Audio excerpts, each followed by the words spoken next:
الحمد لله رب العالمين والصلاة والسلام على أشرف الأنبياء والمرسلين وعلى آله وأصحابه وأزواجه وذرياته وأتباعه أجمعين. سبحانك لا علم لنا إلا ما علمتنا إنك أنت العليم الحكيم. لا حول ولا قوة إلا بالله العلي العظيم. رب اشرح لي صدري ويسر لي أمري واحلل عقدة من لساني يفقهوا قولي. اللهم افتح علينا بفتوح العارفين بك. اللهم اجعلنا من الذين يستمعون القول فيتبعون أحسنه. اللهم علمنا بما جهلنا وانفعنا بما علمتنا وزدنا علما نافعا يا رب العالمين. ونعوذ بالله من شرور أنفسنا ومن سيئات أعمالنا. من يهده الله فلا مضل له ومن يضلله فلا هادي له. وبعد. قال شيخ مصنف رحمه الله تعالى ونفعنا به وبعلومه في الدارين. Kitab yang kita pakai, kitab lama ni muka surat 19 ke 13 ya.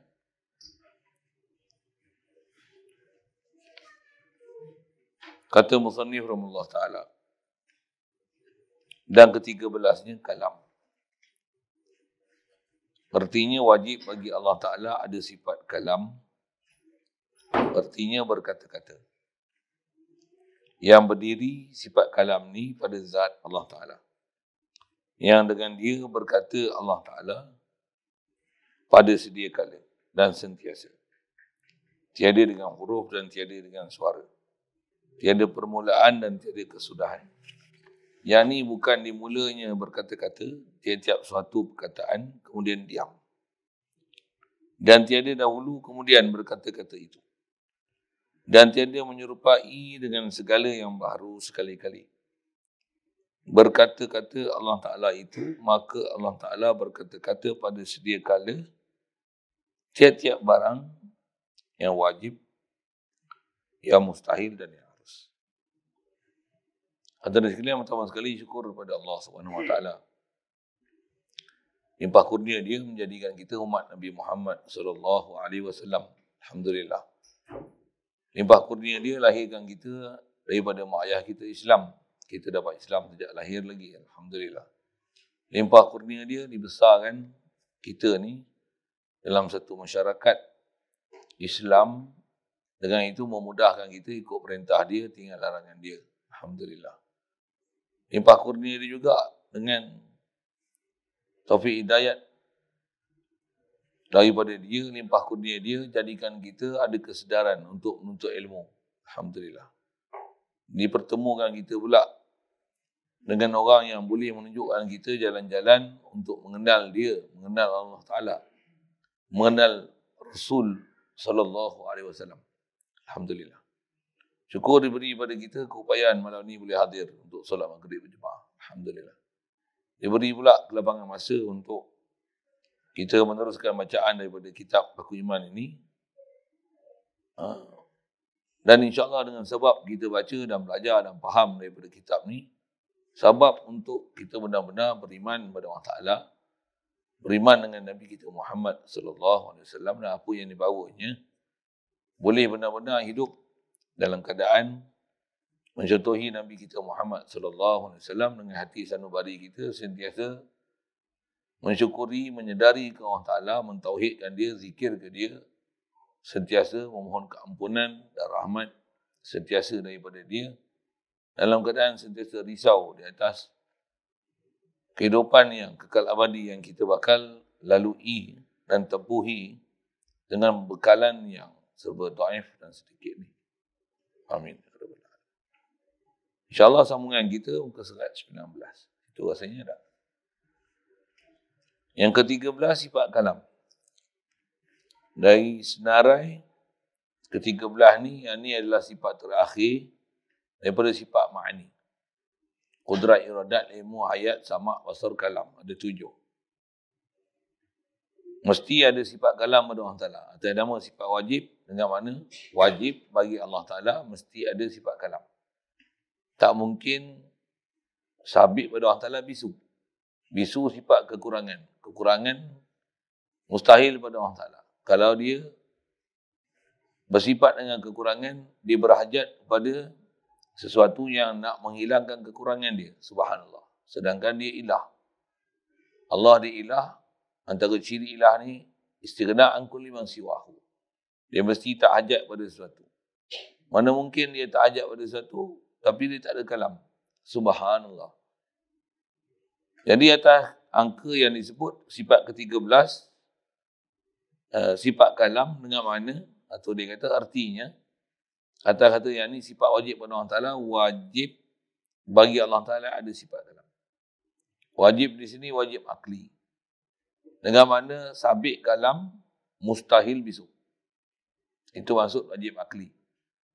Wajib akli dia bukan makna macam wajib adi. Wajib adi ni wajib pada hukum adat. Atas kata wajib ada kalam, kalau wajib adi dengan mana wajib mesti ada kalam. Kalau tak ada kalam pun tak apa. Itu maksud wajib adi, mustahil. Allah Ta'ala atas kata wajib ada sifat kalam ni wajib akli dengan mana mustahil. Tak ada orang yang berakal yang boleh menerima dan sanggup beriktikad, sanggup untuk meyakini Allah dia mencipta kita dan menjadikan seluruh makhluk ni dia ilah, tapi ada sifat kekurangan pada dia, itulah bisu. Subhanallah. Itulah maksud kata wajib sifat kalam dan wajib itu wajib akli, tentulah maknanya mustahil bisu. Kita pun alhamdulillah rasanya tak jadi masalah pada kita untuk dasar kita faham Allah Ta'ala ada sifat kalam. Cuma dengan seterusnya apa nak dipaham, khasnya dengan pada kita ada kalam Allah yang sangat istimewa, itulah Quran. Macam mana nak faham tu sikit, khasnya atas kata istilah kalam nafsi, kalam lafzi. Yang kalam lafzi ni menunjukkan kepada kalam nafsi pada Allah Ta'ala, menunjukkan sifat kalam pada dia. Yang tu insyaAllah kita sebut lagi. Dasar kita nak faham ni, wajib bagi Allah Ta'ala ada sifat kalam. Baik, apa maksud ada pada Allah Ta'ala sifat kalam? Artinya, terjemah kalam ni berkata-kata. Maksud berkata-kata atas kita bicara ni sifat, berkata-kata tu dengan mana mempunyai. Maksudnya ada pada Allah Ta'ala sifat kata. Siap. Satu, kalau kita kitab Al-Fatani sana, dia terjemahkan berkata-kata ni. Sifat kalam ni, dia bukan kata berkata-kata, tapi dia kata perkata. Nak menunjukkan maksudnya, maksud kalam tu, maksudnya sabit sungguh di zat Allah Ta'ala ada sifat, yang sifat tu nama dia kalam. Yang dengan kalam ni, Allah berkata-kata. Dengan kalam ni Allah berkata-kata, berkata-kata tu dengan mana perbuatan boleh berkata-kata. Atas kita bicara ni, kalam ni ialah makna sifat, berkata-kata tu, tu dengan mana sabit pada Allah Ta'ala sifat kalam. Tu dengan mana mempunyai. So kita belajar ni antara kita nak belajar, nak ambil faham ni kaedah bahasa. Pasal bahasa tu memudahkan kita untuk menghadam pelajaran yang kita nak terima, yang dengan itu kita akan beriktikad betul ke Allah Ta'ala. Satu, Allah Ta'ala turunkan Quran ni antaranya dengan bahasa Arab. Nak menunjukkan bahasa Arab ni ialah bahasa terbaik untuk menterjemahkan, untuk kita nak boleh ada satu wasilah jalan untuk faham dan kenal Allah Subhanahu Wa Taala. Kerana tak mungkin nak boleh kenal Allah Ta'ala mesti mempunyai satu huraian, tafsiran, pendetilan yang sangat mantap, dan tiada bahasa yang boleh menghuraikan ke arah itu, melainkan atas kita faham Quran ni, dia ialah kitab terakhir sekali datang Nabi Muhammad, Rasul terakhir sekali. Tentulah Al-Quran yang dengan bahasa Arab ni mempunyai satu pengertian yang sangat mendalam, khasnya dengan kita faham Al-Quran ni, boleh faham sungguh dan boleh kenal sungguh Allah Ta'ala. Cuma nak disiplin ilmu ni tu mungkin Panjang sikit lah, mendalam sikit pembahasan dia. Baik. Asal saya nak cerita tu, beza antara berkata-kata dengan makna perbuatan. Dengan kita duk bicara ni, berkata-kata atas kata terjemah bagi sifat kalam. Maka berkata-kata tu dengan mana mempunyai sifat kata. Itu maksud dia. Asal kita faham daripada la ilaha illallah ni, tiada la ilah melainkan Allah. Allah saja bersifat uluhiyah. Allah saja mempunyai sifat ketuhanan. Allah saja yang zat dia, sifat dia, kalam dia, pemilikan dia sempurna. Atas nama makhluk ni zat pun dah tak sempurna. Sempurna ni yang hanya sempurna hakiki, yang usuli hanya Allah Ta'ala. Atas nama kata makhluk, tak ada satu pun makhluk berada di tempat kamal. Bahasa Arab sikit tu, tempat sempurna. Sempurna ni hanya Allah. Makhluk ni nampak je macam sempurna. Sebenarnya makhluk ni asal tak ada pun. Apa nak sempurnanya? Jadi kesempurnaan yang boleh dilihat pada makhluk atas kita belajar disiplin ilmu tauhid ni, bukan untuk kita nak seronok dengan kesempurnaan Allah Ta'ala beri kat kita. Tapi dengan kesempurnaan ini, kita dapat mengenal dan kita dapat faham yang Allah yang menjadikan kita tu, dia tu sempurna. Bukan dengan kesempurnaan dia buat pada makhluk ni, kita terpesona dengan apa yang ada pada makhluk. Itu disiplin tu, ilmu tauhid tu. Yang tu pun tutup guru yang memang celik mata hati yang ajar kita ilmu tauhid macam tu. Dia punya kata-kata tajam untuk mengenal dengan kita ke Allah Ta'ala. So kita kadang satu sudut belajar Allah Ta'ala, wujud, kidam, khah, bicara kalam. Dia belajar orang tu satu pelajaran yang very light knowledge. Itu lakutkan bahasa dia. Tapi kalau kita belajar daripada guru yang memang dia memang dah pakar ilmu tauhid ni, sebati dah. Dengan itu dia dapat tauhid ke Allah Ta'ala dari sudut zat, sifat, perbuatan, pemilikan ke Allah Ta'ala ni. Walaupun dia baca pendek, sikit je. Tapi lain syarahan dia. Dia nak urai kat kita ilmu tauhid tu. Yang dia khas atas kita sebut ni, Allah, dia saja yang sempurna. Jadi antara kesempurnaan dia berkata-kata. Juga atas kita belajar disiplin mukhalafah lil hawadis dulu. Bila Allah saja berkata-kata, selain pada Allah Ta'ala tidak mempunyai sifat berkata-kata langsung. Allah je yang mempunyai sifat berkata-kata. Makhluk ni asalnya tak ada pun. Allah yang bagi ada zat makhluk. Lepas tu Allah Ta'ala menzahirkan pada makhluk ni kebolehan bercakap, berkata, berkomunikasi antara satu sama lain dengan berbagai-bagai cara dan kaifiat. Semua tu nak menunjukkan Allah yang menjadikan kita ada kebolehan berkata-kata tu, kita ni asal semua bisu. Yang sempurna, yang mempunyai sifat berkata-kata hanya Allah Ta'ala. Ni makhluk nampak macam sempurna je ni. Nampak sempurna tu bukan untuk kita kenal ke makhluk, rasa hebat ke makhluk, sempurna.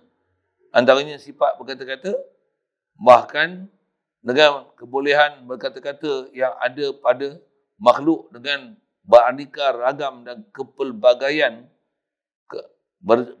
cara berkata-kata, bahasa untuk berkata-kata dan cara berkata-kata, berkomunikasi, berhubung antara satu sama lain ni adalah sepatutnya atas dasar kaedah akidahnya memahamkan kita bahawasanya Allah tu sangat hebat. Sifat berkata-kata dia, dengan itu dia memberikan sifat berkata-kata ni pada makhluk dengan aneka ragam, kaifiat, tata cara, komunikasi. Yang dengan itu semua makhluk ni boleh berkomunikasi antara satu sama lain dengan cara masing-masing. Kepelbagaian ada pada makhluk tu nampak macam sempurna sungguh. Sifat berkata-kata yang ada pada makhluk, sebenarnya yang sempurna tu ialah Allah, bukan makhluk. Macam tu kot bahasa. Tuan faham tak faham saya punya bahasa tu, saya tak tahu lah. Okay, mungkin saya terlajak sikit cerita bahasa tu tinggi sikit kot kan. Kalau cerita senang macam ni je. Allah sifat kata-kata, mustahil dia bisu. Lama dah dengar tu. Satu saya tak cerita dalam bentuk yang tu. Saya ajar tuan-tuan pula. Bukan saya ajar budak-budak yang umur 13 tahun, 14 tahun. Saya ajar ni tuan-tuan. Macam tu lah kot kan. Ada yang lebih berumur pada saya. Jadi saya ajar yang nisbah level orang yang berumur lah. Kalau ajar budak-budak kan, saya tak ajar lah macam tu. Ajar macam tu bukan dia faham, saya syok seorang. Yang ni pun saya tak tahu lah, lagi saya syok seorang kot. InsyaAllah saya boleh faham tu. Dan tutup guru kita duk ajar tauhid kan tu tuan-tuan. Yang ni yang kata kita mengaji ni. Kita dengar kadang tajuk sama, kitab sama. Kitab sama. Tapi guru ni bila dia tengok anak murid dia siapa, dia ajak tu lain. Itulah kan.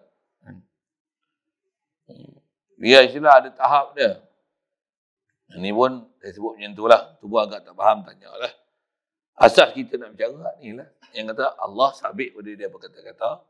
Dasar kita faham akidah la ilaha illallah ni. Allah je sempurna. Allah je ilah. Bila Allah je ilah, Allah je sempurna. Makhluk atas nama makhluk tak sempurna siap dah.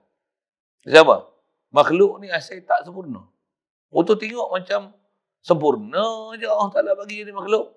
Sempurna tu Allah bukan makhluk tu. Pasal Allah yang bagi jadi makhluk. Makhluk tetap di atas tak sempurnanya dia.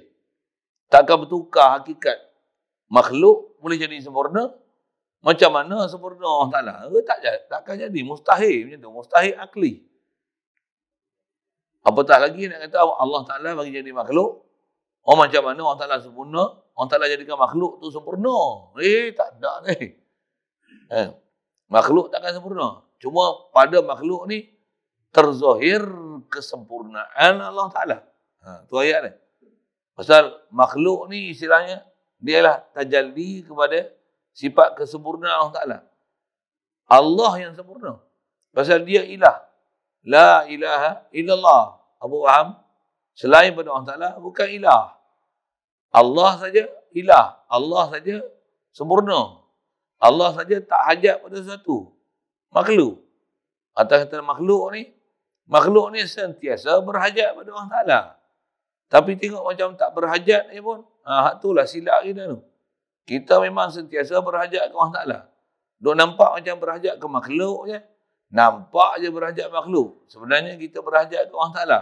Pasal semua makhluk datang pada Allah Ta'ala. Sebenarnya kita bukan berhajat pada makhluk. Tapi berhajat kepada Allah.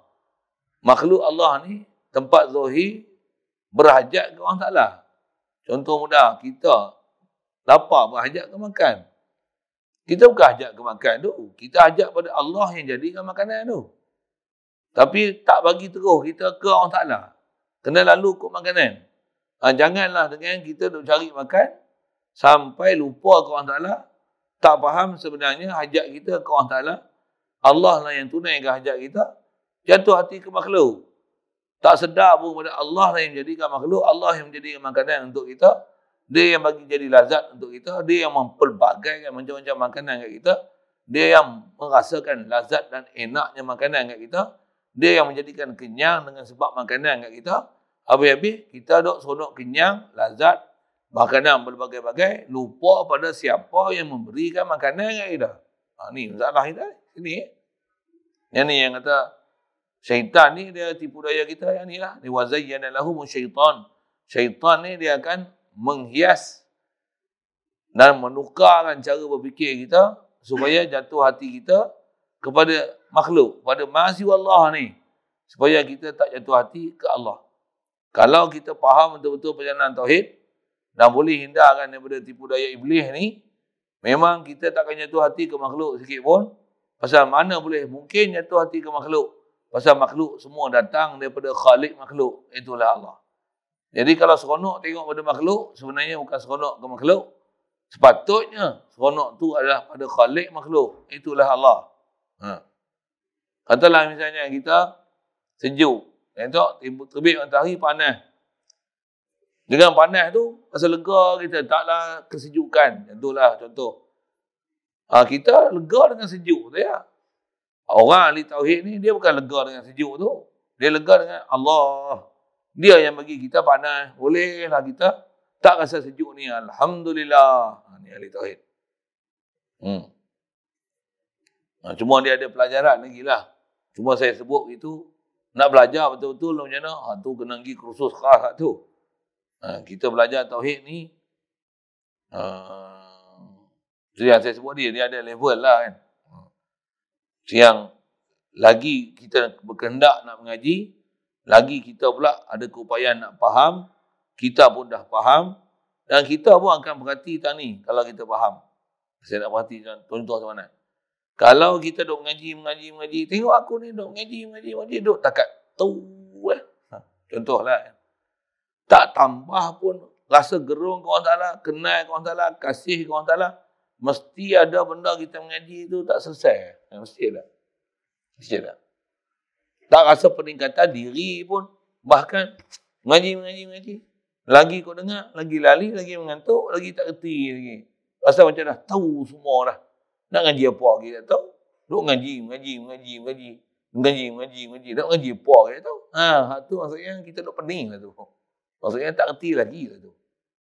Orang yang memang kalau dia faham betul-betul disiplin ilmu, makin mengaji. Dia tak akan rasa apa yang dia dah faham tu dah cukup ilmu dia. Tak. Bahkan dia makin nak lagi, dahaga lagi. Dia makin nak kenal, nak tauhid.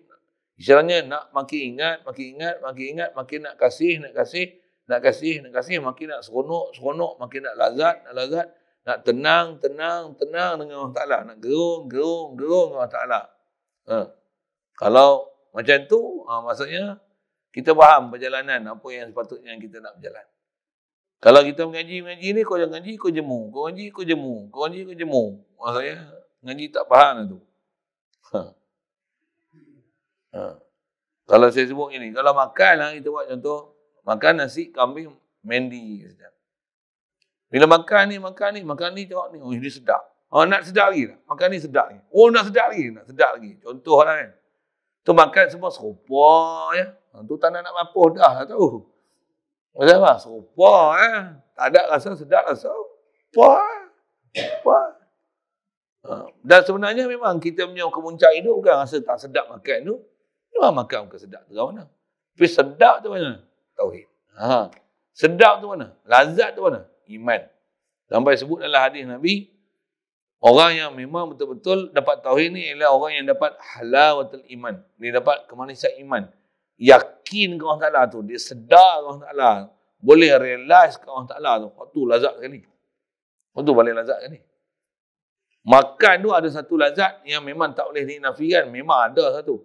Tapi dia bukan, orang kata apa, pening lalat sampai hayal, jatuh hati, sampai tergila-gila dengan lazat. Makan tu contohnya. Makan tu saya, dah lah. Dia bukan seronok makan tu. Dia seronok siapa boleh makan. Alladhi at'amahu min ju'. Dia akan jatuh hati pada siapa yang boleh menghilangkan sifat lapar kita tu. Dia bukan seronok dengan kenyang tu. Bukan seronok dengan sedap tu. Dia seronok siapa alladhi at'amahu min ju'. Allah Ta'ala isyarat falya'bud rabb hadzal bait. Alam tara kaifa fa'ala rabbuka bi asnam. Ila fi Quraisy ilafihim rihlat asyita'i wal sayf falya'budu rabb hadzal bait. Kita bukan sembah Kaabah, kita sembah rabb hadzal bait. Allah Ta'ala yang dia yang mentadbir dan mengurus Baitullah tu sebenarnya. Siapa ciri Tuhan? Rabb hadzal bait allazi at'amahu min ju'. Kita bukan seronok dengan lapar tu. Bukan seronok yang kenyang tu, bukan seronok yang sedap tu. Nak seronok ni, nak merasakan kehambaan diri kepada Rabb hadzal bait yang allazi at'amahu min ju'. Yang menghilangkan daripada kita ni sifat lapar tu. Wa amalahu min khauf. Dan dia dengan sebab-sebab dia bagi jadi kat kita ni, boleh hilangkan rasa takut, kedakutan, duka cita daripada kita. Bahkan tenang dengan dia, hasbi Allah, hasbunallah, cukupkan aku ni hanya Allah, cukupkan kami ni hanya Allah. Allah cukup untuk kami. Seronok tu seronok ke Allah Ta'ala. Bukan seronok ke makhluk.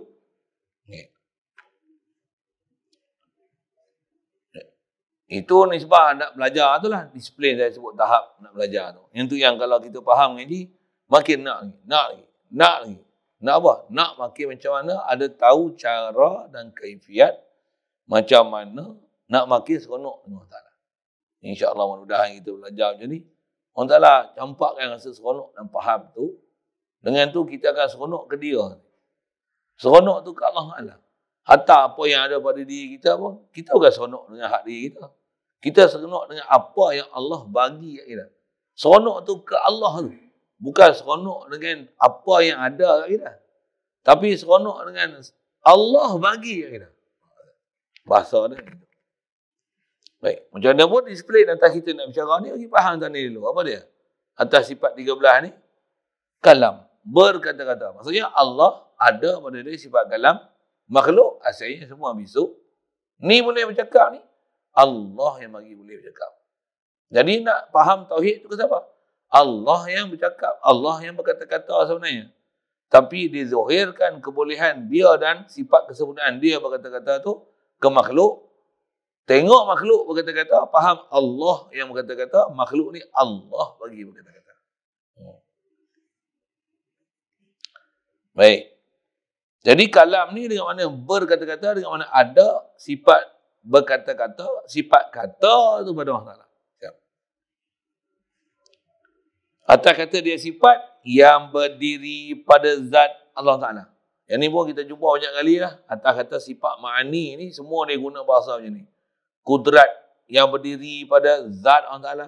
Iradat yang berdiri pada zat Allah Ta'ala. Ilmu hayat sama basar ni kalam. Kalam yang berdiri pada zat Allah Ta'ala. Pasal apa ni? Pasal kita bicara kalam ni atas istilah ulama, dia dipanggil sifat zatiyah. Pandang pada sudut kalam ni dinisbah pada Allah Ta'ala, dia sifat. Tapi atas kata pengkelasan, dia dipanggil sifat zatiyah. Sifat yang dinisbah pada zat. Maksudnya sifat ni sungguh ada pada zat dan tak mungkin sifat ni terpisah pada zat, ternafi pada zat sama sekali. Seolah-olah bila ada zat, mesti ada sifat ni. Ada sifat ni, mesti sabit di zat. Itu dipanggil sifat zatiyah. Yang istilahnya, sifat ni, sifat ni, seolah-olah huwa, seolah-olah zat dia. Betul nama sifat siapa? Nama sifat pasal yang tiba, kalam sabit ke zat. Pandang pada sudut tu, sifat. Sebut kalam yang qaim bizzat. Pandang pada sudut tu, dia ialah sifat. Tapi sebenarnya, siapa yang bersifat kalam ni?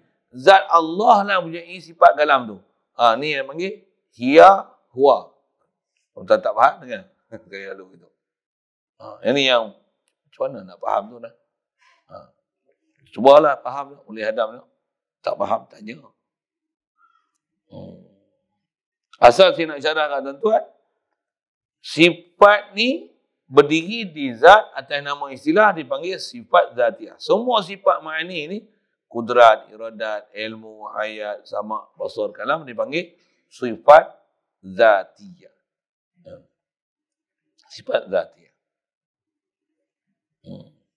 Kalau panjang umur nanti kita belajar pula ada apa? Ada istilah dipanggil sifat af'aliyah.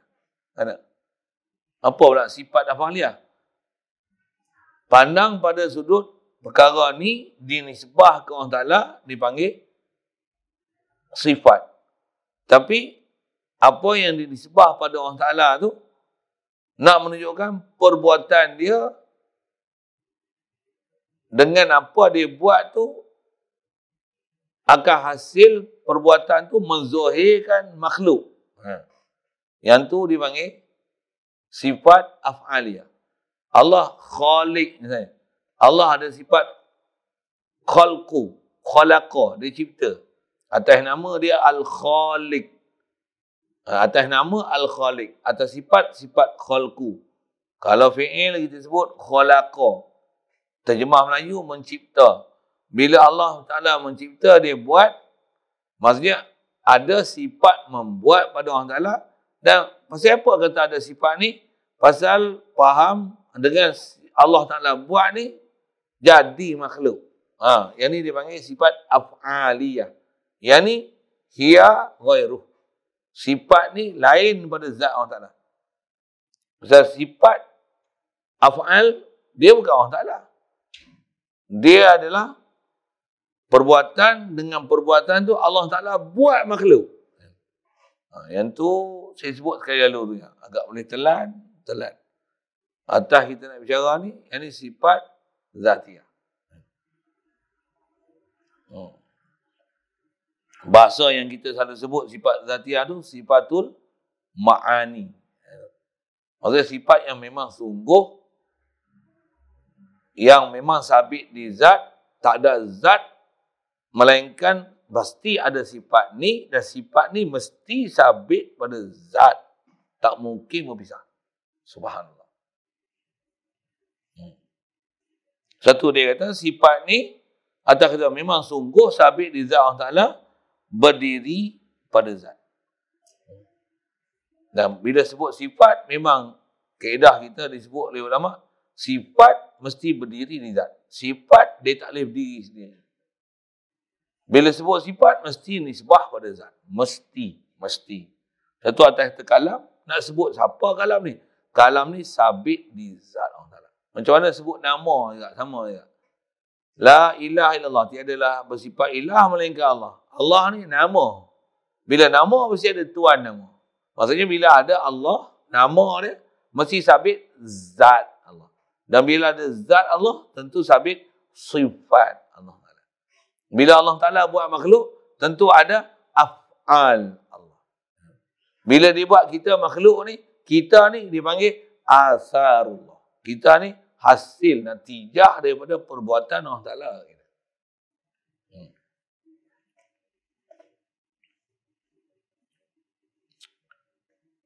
Baik. Jadi sifat ni berdiri pada zat.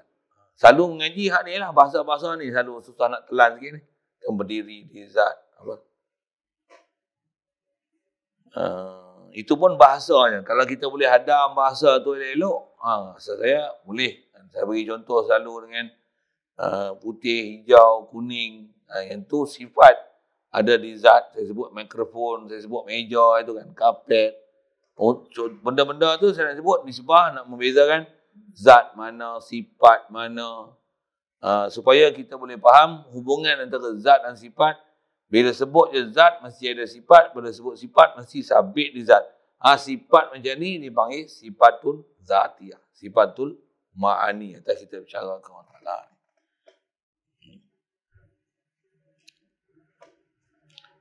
Baik. Dengan dia berkata-kata Allah Ta'ala pada sedia kala dan sentiasa. Yang ni dia sebut apa kerja sifat kalam. Dia kata dengan dia, dengan sifat kalam ni, berkata-katalah Allah Ta'ala. Jadi berkata-kata ni, yang ni fi'il, yang ni perbuatan. Dengan ada sifat kalam ni, maka Allah Ta'ala dia takallama. Kalau bahasa Arab dia sebut itu. Iza sabatalahul kalam, fakallamallahu, fatakallamallahu. Maka Allah Ta'ala dia akan ada pada dia sabit sifat takallama. Berkata-kata. Tuan-tuan tak boleh telah Arab tu, Melayu. Cuma Melayu ni bahasa dia itulah berkata-kata, sifat pun berkata-kata. Kalau perbuatan berkata-kata pun berkata-kata juga. Nanti yang saya sebut tadi. Sifat kalam ni dengan makna berkata-kata, ber tu dengan makna ada sifat kalam pada Allah Ta'ala. Dengan ada sifat kalam Allah pada Allah Ta'ala ni, dengan itu Allah berkata-kata. Berkata-kata tu maksudnya membuat perbuatan berkata-kata. Cuma nak terjemah Melayu je lah kan. Tuan-tuan boleh follow, tak follow saya tak tahu. Pasal yang tu dia punya tertib memang kena tengok Arab. Saya nak sebut Arab lagi, takut tuan-tuan boleh hadam. Takut tak boleh hadam.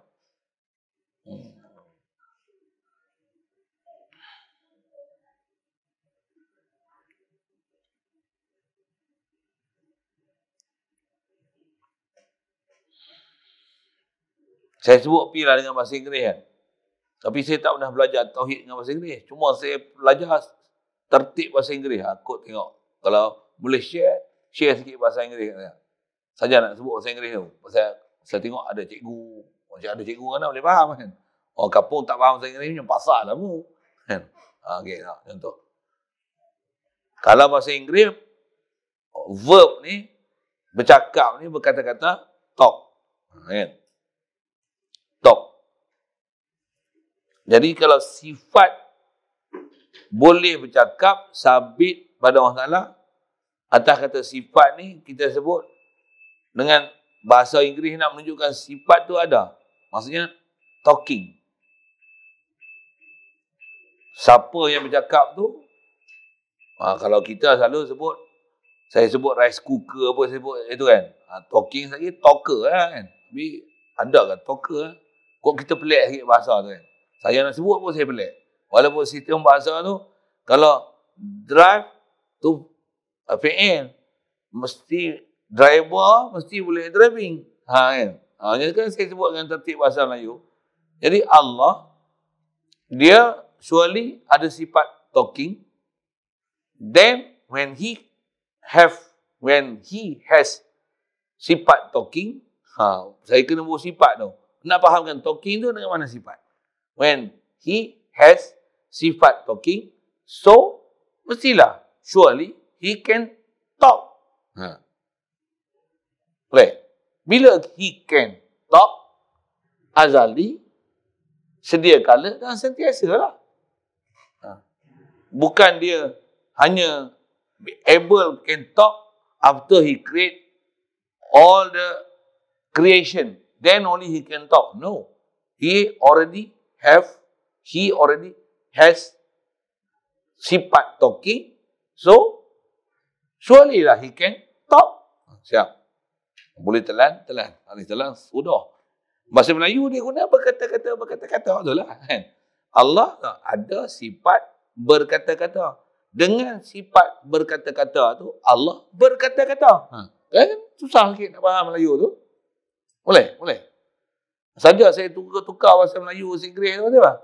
Nak menunjukkan makna tu. Tiang saya kata, Allah ada sifat berkata-kata. Ber tu maksudnya ada sifat. Ber tu yang mana mempunyai. Dengan sifat kalam itulah Allah berkata-kata. Tu berkata-kata tu apa? Maksudnya buat perbuatan berkata-kata. Itu yang bahasa Arab, bahasa orang putih dia sebut talk. Tadi tu talking. Bahasa Arab sedap lagi. Iza sabata lahul kalam fahuwa mutakallim. Izan kalam Allahu. Lagi sedap lah bahasa Inggeris. Tu saya kata, bahasa Inggeris lah, bahasa Arab, sorry. Lagi sedap bahasa Arab. Tu saya kata, tak ada bahasa yang paling sedap untuk huraikan bab ketuhanan ni, melainkan bahasa Arab. Satu, orang Ta'ala turunkan Quran ni dengan bahasa Arab.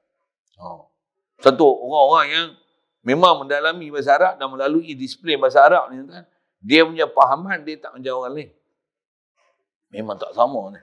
Jauh bumi dengan langit dengan bahasa gitu. Satu kita kadang-kadang kita rasa orang kata apa, jadi satu halangan, ada hurdle untuk memahamkan satu tu. Pasal apa? Pasal kita tak faham apa sebenarnya dia nak cerita ni. Sebenarnya dengan kehendak bahasa tu kita tak faham selok bahasa tu macam mana nak bagi huraian. Tapi kalau dengan bahasa Arab boleh. Sedap bahasa tu kalau tuan-tuan faham bahasa Arab, saya sebut apa tu, saya sedap siap. Faham tu, sedap tu. Kalau tuan-tuan nak guna bahasa Melayu juga, berkata-kata, Allah sabit sifat berkata-kata, yang dengan berkata-kata tu, Allah berkata-kata. Kan? Susah sikit. Allah, he has sifat talking, so surely he can talk. Cukup.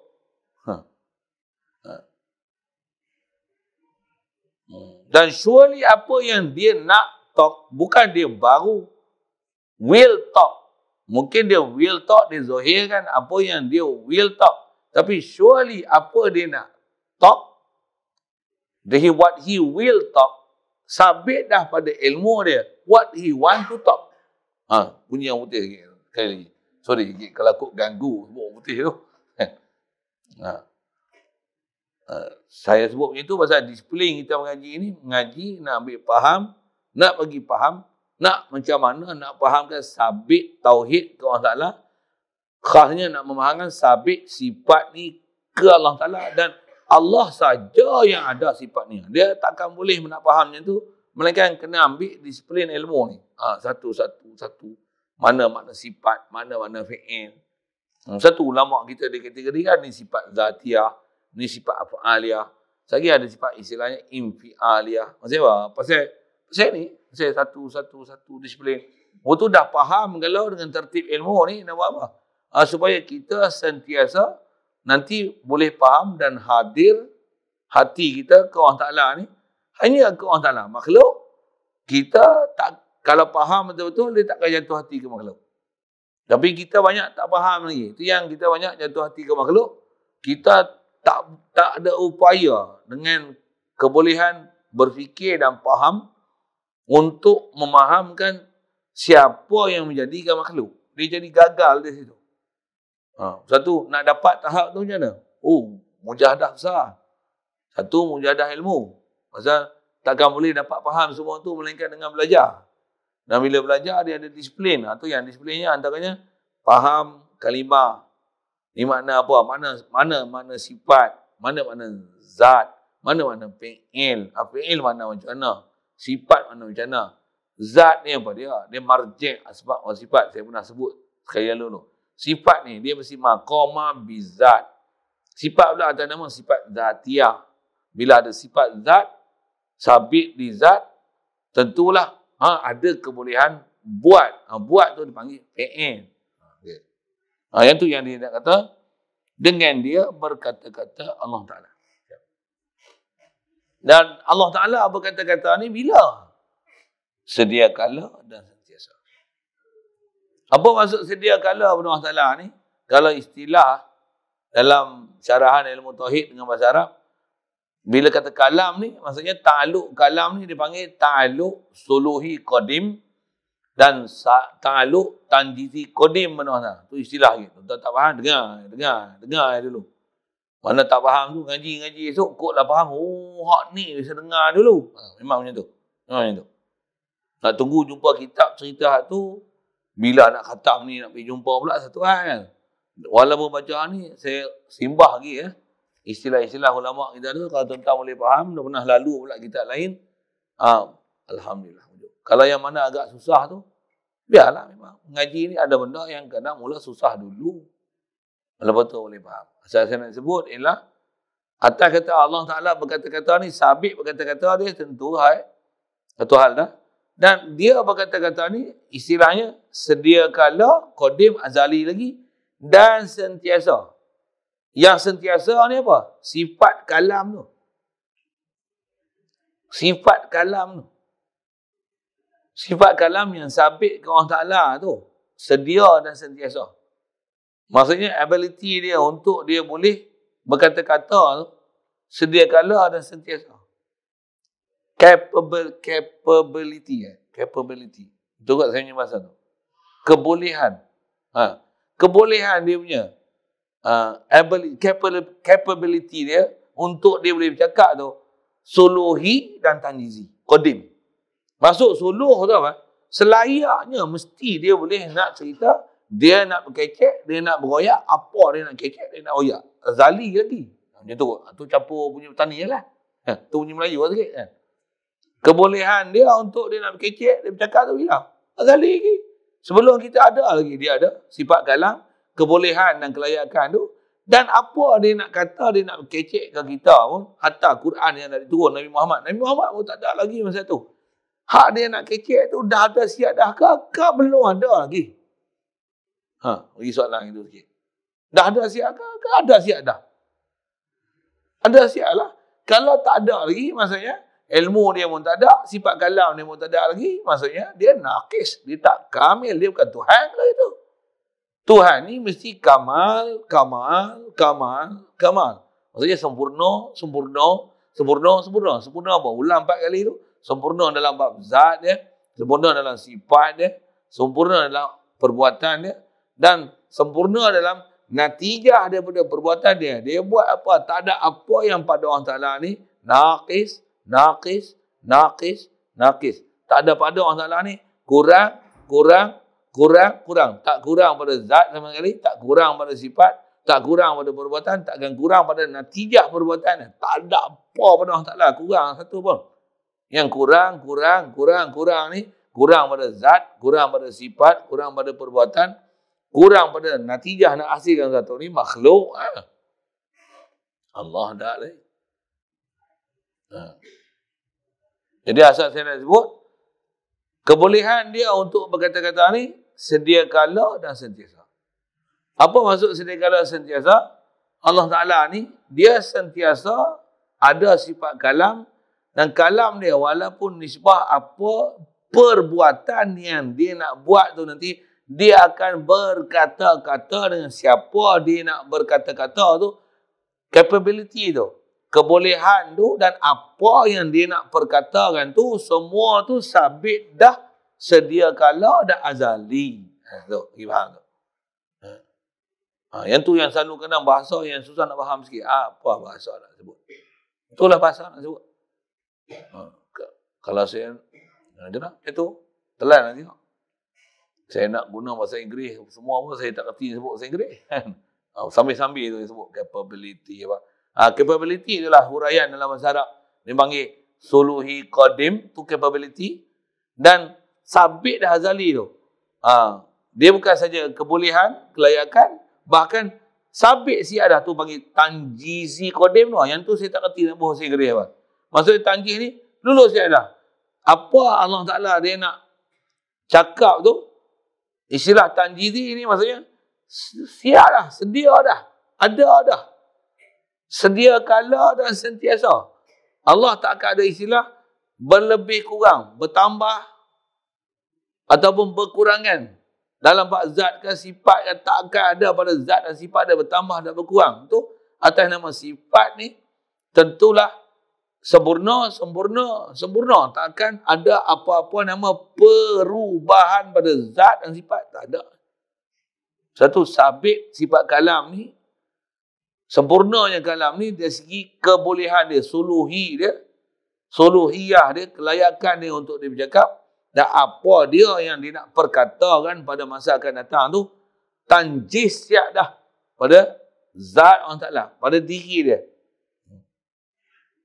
Itu maksud sabit pada Allah Ta'ala ni, dia boleh kelayakan dia salahiyah ni, kebolehan dia untuk dia berkata-kata tu sedia kala dan sentiasa. Siap. Dan bila Allah dia berkata-kata, kena faham. Mestilah atas CP dia mukhalafatuhu lil hawadis. Tu dia bagi uraian. Allah Ta'ala ni kelayakan dia untuk dia berkata-kata, dan dulu ada apa dia nak kata-kata tu yang tiada dengan huruf, tiada dengan suara, tiada permulaan, tiada kesudahan, yakni bukan dimula berkata-kata, tiap-tiap satu perkataan, kemudian diam. Bukan macam tu. Hatta kalau perbuatan pun bukan macam tu. Bukan macam tu. Bukan saat bercakap, saat diam, saat bercakap. Dan tiada dahulu, kemudian berkata-kata itu, dan tiada menyerupai dengan segala yang baru sekali-kali.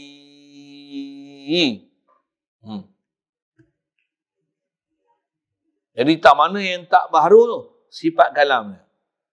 Dan kalau dia buat pun perbuatan dia berkata-kata tu, tak akan serupa juga macam mana perbuatan Allah Ta'ala berkata-kata dengan perbuatan makhluk berkata-kata.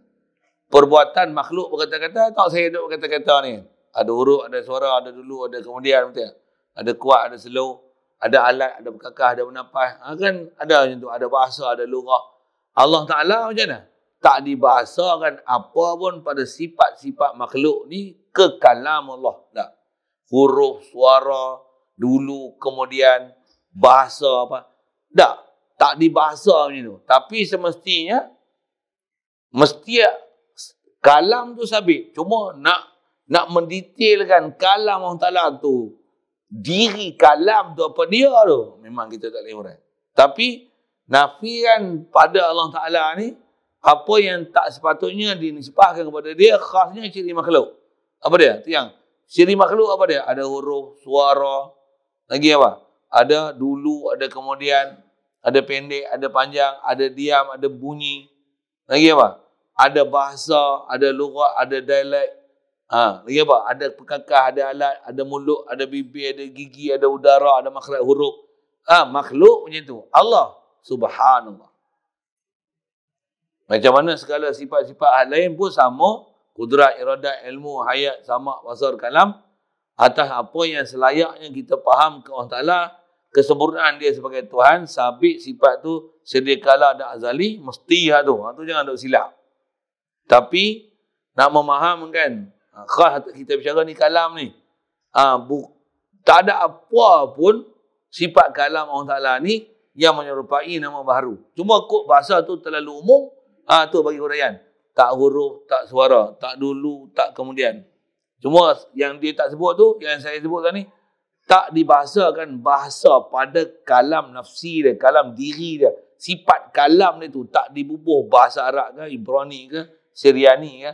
Pada kalam nafsi dia tak bubuh bahasa apa, huruf, dahulu, kemudian, subhanallah. Subhanallah. Maksudnya apa? Tak bahas pada zat sifat Allah Ta'ala. Tak layak kita bahas. Bahas pun tak boleh. Tak mampu. Di luar keupayaan kita nak bahas. Satu kaedah dia apa? Tanzihkan daripada apa yang terlintas di fikiran. Apa-apa makna hawadis pada Allah Ta'ala. Khasnya disebut sini apa? Bukan sab cakap, sab diam. Waktu bukan dahulu, bukan kemudian. Waktu bukan berhuruf. Bukan bersuara lagi. Bukan beralat dengan beranggota lagi. Bukan dengan mempunyai berbagai ragam bahasa pada kalam nafsi dia, kalam diri dia, kalam zati dia, kalam yang ada sabit di zat dia tu. Tak nisbah pada makhluk sama sekali. Subhanallah. Itu yang kita baca Quran bahasa Arab ni, yang ni nisbah tajalli kat kita. Ada bahasa Arab. Nisbah kat bahasa Nabi Isa, Nabi Musa, masing-masing punya bahasa lah. Yang tu nisbah Allah Ta'ala tajalli. Macam mana? Allah, dia ada, dia tak sabitkan ada dia dengan tempat, atas, bawah, kiri, kanan, depan, belakang, langit, luar alam, luar, dalam, apa lagi? Juzuk, anggota, apa, dulu, kemudian. Ada Allah Ta'ala tak sabit apa-apa pun yang berhubung dengan makhluk. Ada dia, sabit ada, mutlak. Tak kait dengan sesuatu. Terfikir je kait dengan tempat, arah, pihak, masa, juzuk, anggota, masa. Subhanallah. Tak ada sama sekali Allah Ta'ala. Tapi bila dia buat kita, kat kita ni, dia zahirkan kat kita. Ada jirim, jisim, anggota, juzuk, ada kita warna, bentuk, ada depan, belakang, atas, bawah, kiri, kanan, pihak, tempat, masa, sifat, warna, bahu. Tu kat kita ada. Kat kita. Allah, dia nak bahaskan dia tak sama sekali. Subhanallah. Ni kat kita ni, ni makhluk. Allah sabit wujud. Nak bahas wujud dia macam mana tak boleh. Sabit kalam. Nak bahas kalam ni tak boleh. Tapi apa yang kat makhluk, Subhana rabbika rabbil izzati amma yasifun. Tanzihkan, maksudnya bersihkan, nyahkan, tidakkan, nafikan sama sekali apa-apa ciri-ciri makhluk ke zat dan sifat Allah. Itu disiplin besar tu.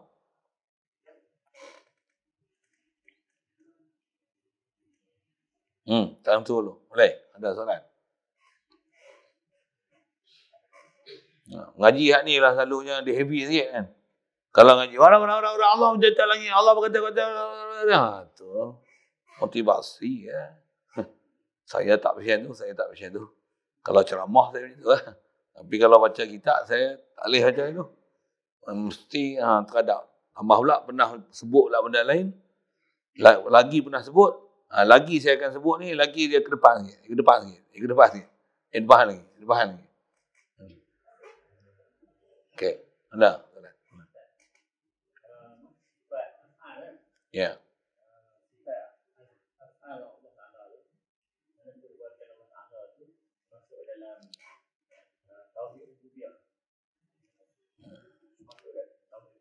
Tak usah guna bahasa macam tu. Itu bukan istilah kita. Itu istilah puak tu. Dia jadi pening lagi dengan istilah-istilah tu.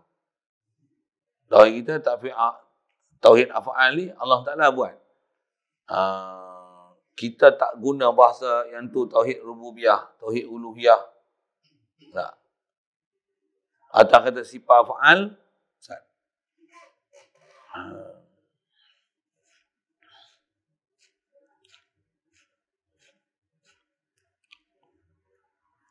Nak berbual boleh, tapi takut bercampur je. Tak apa yang aku sebut tu. Okey.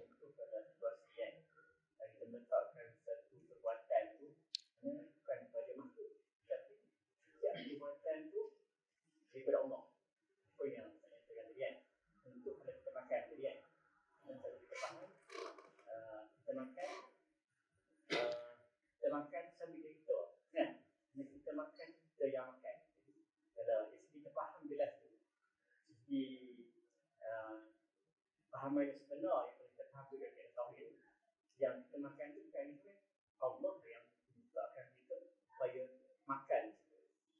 Itu macam kata kenyang. Kalau kita kenyang, bukan sebab makanan, kan? Jadi sebab Allah Ta'ala yang bagi kita. Takdir Af'al. yang perbuatan Ya.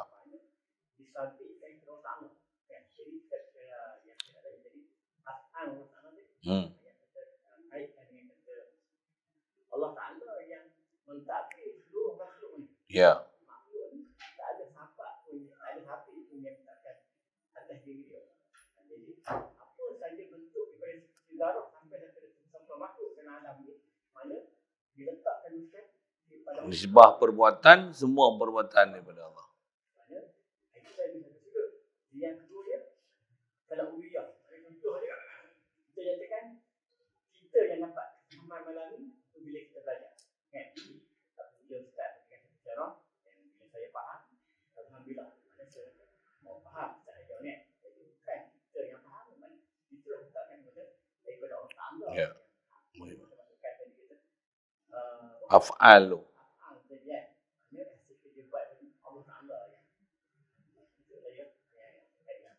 Ya.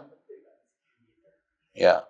Yang tu yang dalam bab af'al ni dia ada satu bab khas kena belajar bab af'al.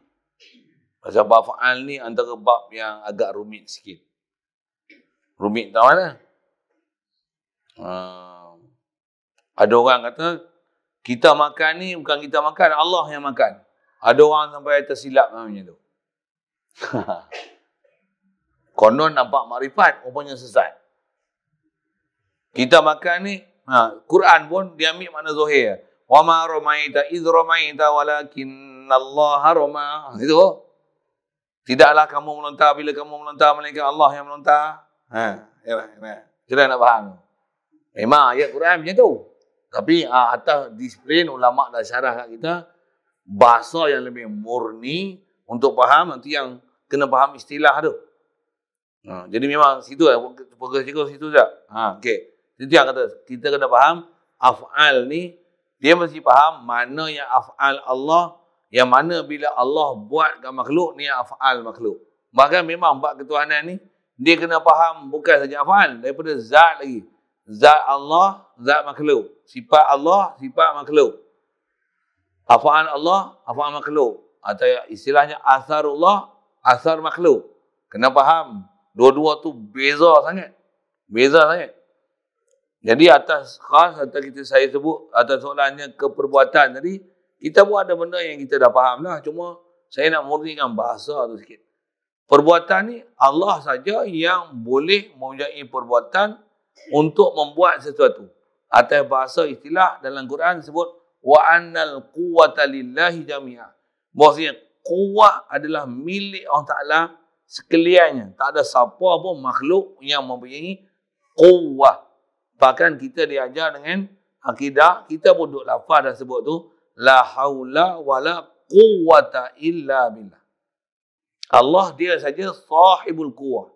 Dia saja pemilik quwwah. Dia saja yang memiliki quwwah. Kat makhluk, atas faham Allah saja memiliki quwwah, makhluk tak memiliki quwwah. Tu sipi asal. Macam mana? Allah saja memiliki wujud, makhluk tak memiliki wujud. Untuk makhluk nampak ada ni, makhluk bukan ada, makhluk diadakan. Macam tu. Jadi atas kata sifat Allah saja kamil, makhluk takkan ada yang kamil. Ni tengok macam sempurna, dia pandai, dia cerdik, kan? Dia ada macam-macam ada sifat ada makhluk ni. Tak, Allah yang mengkamalkan dia. Asalnya makhluk ni naqis, itu kot bahasa dia. Bab fi'il, kata khas fi'il. Allah saja yang mempunyai quwwah. Makhluk takkan mempunyai quwwah sama sekali. Kita diajar dengan la haula wala quwwah. Baik. Jadi bila Allah buat zat makhluk, dizahirkan kepada kita ada sifat dan ciri makhluk. Dan makhluk ni pula, bila makhluk yang boleh bergerak dan mempunyai ikhtiar, ada pergerakan ni, pasal apa boleh ada pergerakan? Pasal Allah Ta'ala memberikan quwwah pada dia. Bukan kita punya quwwah. Allah punya quwwah yang kita. Bila dia bagi kita quwwah, maka dengan itu kita boleh buat perbuatan kita. Apa perbuatan kita, jangan nisbahkan kat dia. Aku makan, aku minum, aku semayang, aku berjalan. Allah tak berjalan, Allah tak makan, Allah tak minum, Allah tak semayang. Jangan bubuh bahasa tu kat dia. Tapi kita boleh makan, kita boleh minum, kita boleh semayang. Maksud apa? Allah yang bagi quwwah kita. Dia kena guna bahasa tu lagi betul. Tak betul bahasa tu lagi. Aku bukan semayang, Allah yang semayang. Pi mau pi. Pi tu apa? Kapil tu. Yalah. Sagi mencuri, siapa mencuri? Aku bukan mencuri, apa? Sambung. Allah lah mencuri. Aku bukan bunuh orang. Macam mana? Allah lah bunuh. Mu salahkan Allah Ta'ala. Mu apa? Aku tak ada apa-apa. Semua Allah Ta'ala. Pelotok mu. Apa dia ajar tu? Yang tu yang salah tu. Yang ni yang kena sebut atas sebutan Subhana rabbika rabbil izzati amma yasifun. Memang tak faham perjalanan tauhid tu. Jadi perjalanan tauhid, Allah bagi kita kuwah. Bila dia bagi kita kuwah, macam-macam perbuatan yang kita. Macam-macam ada. Berjalan, bersenggeng, macam-macam nak sebut. Melompat, meloncat. Ada perbuatan baik, perbuatan tak baik, semua ada kan. Tapi perbuatan tu, tetap bahasa perbuatan tu, perbuatan kita. Pasal memang hasil kat kita. Perbuatan kita lah. Aku menguat, aku mengantuk. Aku tidur, aku malas, aku bodoh. Takkan kata, aku bukan bodoh, Allah Ta'ala bodoh. Yang baik tu. Nak silap cakap, lagi aku mengantuk, jangan bukan aku mengantuk, Allah yang mengantuk. Tadi kata semua perbuatan Allah salah nanti Zat. Allah tak mengantuk, la tak khudu sinatun wala naum. Ni mengantuk, dia bagi kita mengantuk. Atas nama kuwah tu kan. Dia yang membekalkan kuwah kita. Macam mana tu kata saya kata ada display dia, memang ada tempat jumpa nanti insya-Allah. Ada sikit sebanyak kita dah bicara. Cuma atas bahasa dia, atas kata perbuatan ni, bila Allah Ta'ala buat kita, dia jadikan kita zat kita, ada sifat kita, ada perbuatan kita. Dan kita boleh ada perbuatan, macam apa? Dia bekalkan daya kita. Dengan daya tu boleh hasil perbuatan kita macam-macam. Jadi perbuatan kita tu sebut perbuatan kita. Ya Allah, aku semayang. Tak boleh aku semayang ni, melainkan kau yang beri daya aku boleh semayang. Itu baru tauhid. Itu bahasa tauhid. Aku rokok. Takkan kata Allah rokok. Aku rokok. Kau yang beri daya aku boleh aku rokok. Aku berjalan. Aku berjalan ke Allah berjalan? Aku lah berjalan. Takkan Allah berjalan. Aku berjalan. Macam mana? Kau yang bagi aku daya boleh berjalan. Aku berjalan ni min ghairi haulin minni wala quwwah. Aku berjalan. Aku makan nasi. Aku makan nasi. Bukan Allah makan. Allah bagi. Allah apa? Aku makan. Dengan daya upaya dia, dia bagi aku boleh makan. Kalau pandang pada sebut perbuatan disebut kat kita, tapi pandang daya tu daya dia. Daya tu. Memang kita diajar oleh Nabi SAW kalau belajar kita dalam hadis, semua kita buat disebutkan. Apa saja aku buat dia, min ghairi haulin minni wala quwwah. Min ghairi haulin minni wala quwwah. Itu sebutan bahasa Arab dia. Min ghairi haulin minni wala quwwah. Daripada ketiadaan haul dan kuwah daripada aku. Kita pakai baju pun. Allahumma labistu hadha thawb. Aku pakai pakaian ni. Aku pakai baju. Pakai baju ni. Pakai baju. Pakai kain. Aku pakai kain ni. Min ghairi haulin minni wala quwwah. Bukan daripada daya upaya aku. Kau yang bagi daya upaya aku. Tu cara bahasa tauhid dah. Bukan macam ni. Bukan aku pakai, Allah yang pakai baju. Aku kain, bukan aku kain. Saya tak terlondeh pula. Bukan aku londeh, Allah londeh. Orang jangan buat masa itu. Yang ni yang kesilapan belajar tauhid sini lah. Belajar tak guru pula, guru tak kerti nak huraikan, anak murid lagi masuk parit. Pasal jelas saya sebut tu kan. Jadi di situlah kedudukan af'al tu nak sebut dia punya bahas fokus sebut tentang quwwah tu. Allah lah pemilik quwwah, kita ni tak memiliki quwwah, tapi dengan quwwah yang dia bagi itu kita boleh buat macam fi'il, perbuatan kita nisbah kat kita. Tapi rasakan kita perbuatan tu takkan boleh buat apa-apa pun melainkan dengan quwwah yang Allah Ta'ala bekalkan kat aku, dengan tu aku boleh buat semua ni. Aku boleh memandu. Bukan Allah memandu. Aku memandu. Min ghairi haulin minni wala quwwah. Atas sebutan saya duk ngaji ada guru sebut macam tu lah.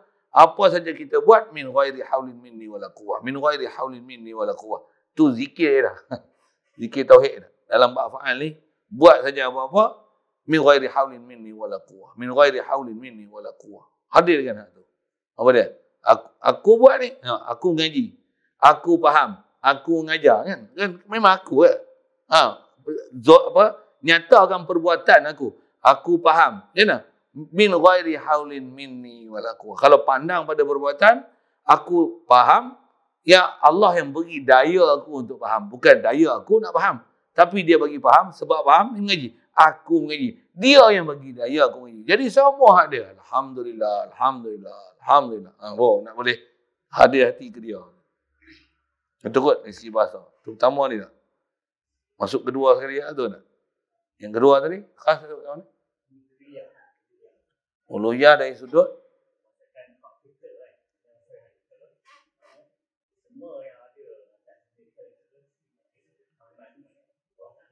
ya.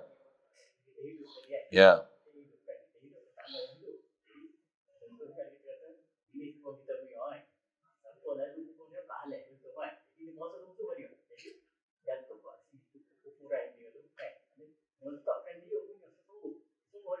Ini tanah saya, aku lagi siap kan.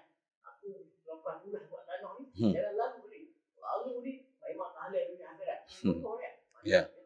Nasibkan Allah tanah. Jadi jatuh dah dia punya ukuran. Contoh nak kalau bapak harta kan. Jadi kalau bilang kepada aku sama tu, aku menjadi suruh ni, baik suruh ni. Bapak aku ni. Jadi letakkan dia tu bukan sekelas ada. Ya. Jatuh pada sini. Kalau letakkan tempat ni. Best soalan tu. Yang tu kalau ikut, dia lepas perbuatan satu lagi. Yang ni dia dipanggil natijah daripada perbuatan. Bila Allah Ta'ala bagi kat kita perbuatan, kan bila kita buat, hasil lah sesuatu. Ni, hasil daripada perbuatan yang kita buat tadi. Kita kerja dapat duit tak? Ni harta aku. Kita dah dapat harta, beli rumah tak? Ni rumah aku. Ni tanah aku. Jangan siapa pun duk lalu. Andai ni. Memanglah rumahmu dengan sebab hartamu Allah Ta'ala bagi. Kuwah, daya bukan daya kita, Allah Ta'ala bagi. Jadi bila daya dia bagi kat kita, dengan sebab tu dapat kerja, katalah senang bahasa ini, dapat harta. Dengan harta tu ada rumah, ada tanah, katalah itu kan. Bermacam-macam lagi lah kita punya pemilikan yang ada kat kita. Kena faham macam ni. Bila kuwah ni bukan milik kita, kita pun bukan boleh wujud sendiri. Sifat pun Allah Ta'ala bagi. Kuwah pun Allah Ta'ala kurnia. Untuk yang kita dapat dengan ada daya ni, yang lalu kot kita. Kita kerja, kita mengaji, kita ada ilmu, kita ada tanah, kita ada rumah, kita ada semua pemilikan ni. Kena faham macam ni. Apa dia? Aku ni pemegang amanah saja. Maksud apa? Daya dia bagi. Lepas tu dengan sebab tu, hasil ke aku sesuatu. Ilmu. Bukan aku yang dapat ilmu. Allah yang bagi ilmu. Dengan aku ngaji ya. Allah yang bagi daya aku pergi ngaji. Aku belajar, dia yang bagi daya. Aku faham, dia yang bagi daya faham. Untuk faham dapat CJ. CJ dapat gaji besar. Gaji besar apa? Dengan sebab gaji besar ni, dapat aku harta. Bukan harta aku. Yang ni amanah harta diberi kat aku. Kena faham amanah.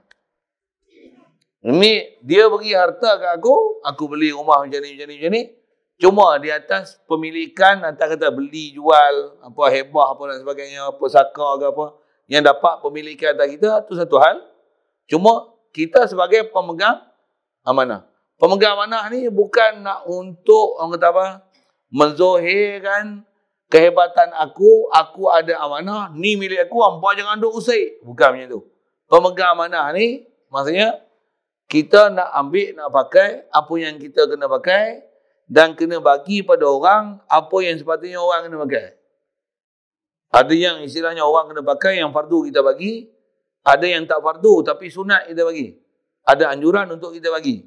Walaupun katalah tanah ni tanah kita pun bayar katalah hasil ke apa, nak tanah aku kata tak boleh jalan, tak boleh jalan. Macam tu ke maksud yang disuruh dalam agama? Inikah istilahnya orang pemegang amanah? Ke yang ni hukum khianat, mentang-mentang atas nama milikmu, lalu kamu nak jadi bakhil dan kedekut. Bakhil ni musuh Allah Ta'ala. Mu jangan jadi bakhil dan kedekut. Sebab? Pasal bukan milik mutlak kamu. Sabit lalu kat mu. Mu pemegang amanah. Memanglah atas nama mu. Tapi takkan orang lain tak boleh lalu kot. Tambah pula dengan orang lain tak lalu kat tanahmu. Jadi susah atas dia. Pemegang amanah yang baik sepatutnya macam mana? Berikan apa yang kamu milik tu. Mudahkan orang lain untuk mensampaikan keperluan dia, bukan nak tunjukkan hebat pemilikan yang kamu ada. Pegang tu atas dasar pemegang amanah, bukan sebagai apa pemilik mutlak. Aku kata tak boleh, bukan macam tu. Itu satu lagi disiplin dalam bab hasil daripada perbuatan. Dah buat dapat hasil, ni tahap kita. Rasakan kita ni bukan apa nak sebut, bukan pemilik hakiki. Kita sebagai pemegang amanah. Pasal dulu orang lain punya, sekarang dapat kat aku pun esok, aku mati, dapat kat orang lain pula. Kan bukan hak kita punya. Untuk yang penting apa? Pegang elok-elok, lepas tu, tadbir dan uruslah macam mana Allah Ta'ala suruh tadbir dan urus. Bukan bila kita pegang ni, ikut aku nak urus macam mana. Rasa macam Tuhan lah tu. Rasa macam pemilik mutlak lah tu. Macam raja sekalian raja. Dari segi jatuh tak jatuh tu ada tahap. Kalau sampai dia kata macam Firaun tu, wa hadhil anharu tajri min tahti, sungai ni pun mengalir buat perintah aku pula. Aku kata buat empang. Aku kata tak boleh. Hitam putih kat aku. Ana rabbukumul a'la. Aku pentadbir paling tinggi sekali. Kena bagi dapat lulusan daripada aku. Aku raja. Aku YB. Aku YB. Aku MB. YB tak ada. Aku Esko. Aku ni apa? Kau siapa? Aku siapa? Ada berapa PhD? Mak. Bunyi lain tu. Bunyi lain. Kalau orang yang beriman lah, tak bunyi itu lah. Apa? Saya ni pemegang amanah. Jadi memang sepatutnya kena bagi. Walaupun yang ni hak saya, bukan hak saya pun. Saya sebagai pemegang amanah. Jadi sepajarnya kena bagi macam ni. Awak kena bagi macam ni. Atas diri dia pun dia akan hukumkan dan dia akan merelakan untuk orang lain ambil manfaat walaupun asal milik tu milik dia, tapi dia takkan kedekut untuk orang lain kongsi pasal bukan mutlak dia punya. Bahkan dengan senang hatinya dia akan sanggup untuk orang lain boleh rasa senang di atas apa yang Allah Ta'ala bagi milik daripada dia. Bahkan dia akan istilahnya apa? Mengalahkan diri dia untuk dia ambil bagi pada orang lain lagi utama. Pasal dia lebih berhajat pada aku tak pakai. Dia istilahnya akan ada isar kepada orang lain. Dia akan mengalahkan untuk bagi orang lain. Ambil lah. Lalulah. Hampa nak lalu ni, lecah kan. Apa? Aku beli batu, aku buat atas. Hampa tak ada duit, aku tahu. Aku buat apa? Pergi jalan elok. Jalan. Malam gelap pula, aku pasang lampu. Jalan. Pakai lah. Pasal apa? Hampa pun aku tahu, tak berpunya. Aku ada macam-macam pun bukan milik aku. Manfaatkan lah semua ni. Semua milik bersama. Aku ni pemegang mana? Tu. Clear. Yang ni yang diajar oleh Rasulullah kita ni. Jaga sekali lalu. Jadi, atas kata boleh jatuh, tak boleh jatuh tu, situ lah. Kalau memang dia rasa dimilik mutlak, sampai duk rasa aku, tak sedar langsung pada siapa yang asal usul bagi dia. Yang tu jangan sampai jadi, macam korun tu, bagi keluar zakat macam mana? Aku dapat harta ni daripada kepandaian aku, takkan aku nak kena keluar zakat kot. Dah sampai menafikan hak wajib, dah merasakan milik mutlak pada diri sendiri, menafikan syariat wajib zakat. tu boleh keluar. Jadi kalau sampai menafikan hak orang lain untuk ambil hak, apatah lagi ada istilah fiqh dia lanjut dalam bicara tu, ada hak musytarak yang sepatutnya hak ni dikongsikan dengan orang lain. Memang hak hang punya, tapi sepatutnya hak ni ada pemilikan bersama, macam air, api, rumput misalnya. Padang rumput kita luas ni, bukan ada apa pun, kita tak boleh lembu pun, tapi ada orang boleh lembu, tak ada padang ragut. Buat macam mana? Rumput tu bukan hakmu, walaupun tumbuh di tanahmu. Pasal apa? Rumput pun kamu biar, buat apa? Tambah musim kemarau ni, kering itu ya. Baik mu bagi lepas lembu orang masuk dalam tanah tu, untuk dia ragut habiskan rumput tu. Kan lagi bagus macam tu. Jadi ada istilah hak kebersamaan yang mesti ditunaikan. Yang ni yang kalau istilah kita lah, kalau guna sikit bahasa orang putih, yang ni dia panggil human right. Yang dia pun human, dia suppose dapat right untuk bela di padang ragut. Kalau air, untuk dia dapat air percuma daripada bumi ataupun daripada sungai, ataupun api, orang ni ada api, untuk dia ambil api, untuk dia manfaatkan api. Takkan api ni ada api, unggun api, saya nak api sikit, 5 kupang, cucuk ambil oleh 5 kupang. Yang tu kot, syarahan dia panjang, tapi itu asas-asas ilmu yang memang ada kalau kita bahas dalam fiqh, dalam bahas hadis. Nak mereka ada istilah pemilikan bersama. Dan prinsip dia, jangan bakhil. Wa man yabkhal fa innama yabkhalu an nafsi. Kalau bakhil ni, dia sebenarnya dia bakhil atas diri dia sendiri, mudarat atas dia. Al-bakhil aduwullah. Orang bakhil musuh Allah. Itu kot, lalu. Yang supaya jangan merasakan mutlak dia, walaupun memang dia punya, tapi takkan kedekut macam tu. Mu tak sedar kan? Mu pun dulu tak ada memiliki apa-apa. Lagi, ada soalan?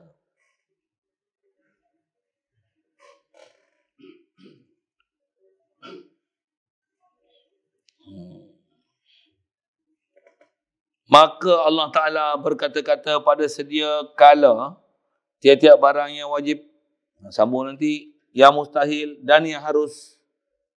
Nak sambung nanti insyaAllah, atau istilahnya ta'aluk kalam, jenis ta'aluk. Allah Ta'ala ni dia sabit dah capability dia untuk berkata-kata, azali lagi sedia kala, dia boleh berkata-kata apa, tentang apa dia boleh berkata-kata. Nanti ada hubungan berkalam ni dengan ilmu, apa yang sabit pada ilmu Allah Ta'ala, tentu Allah Ta'ala boleh memperkatakan perkara tu. Dia akan hubungan itu nanti insyaAllah. Coming soon. Kalau ikut kita ni, saya takut belaga tarikh tu ya. Minggu depan tu, Rabu. Pasal 29 tu ni. Ini, dia, ya. 1/28, 29. Rabu depan. Ini Selasa, Rabu depan. InsyaAllah. Walaupun kami su tu dapat jauh lagi lah. Biasa kita ada 2 kali tu, minggu kelima. 29 tu. Minggu depan lah, Rabu. InsyaAllah. Wallahualam. Bismillahirrahmanirrahim. Allahumma nawwir qulubana min nuri hidaytika kama nawwartal arda min nuri syamsika abadan abada bi rahmatika ya arhamar rahimin warzuqna fahman nabiyyin wa hifzal mursalin wa ilhamal malaikatil muqarrabin wa sallim tasliman ala jami'il anbiya'i wal mursalin walhamdulillah.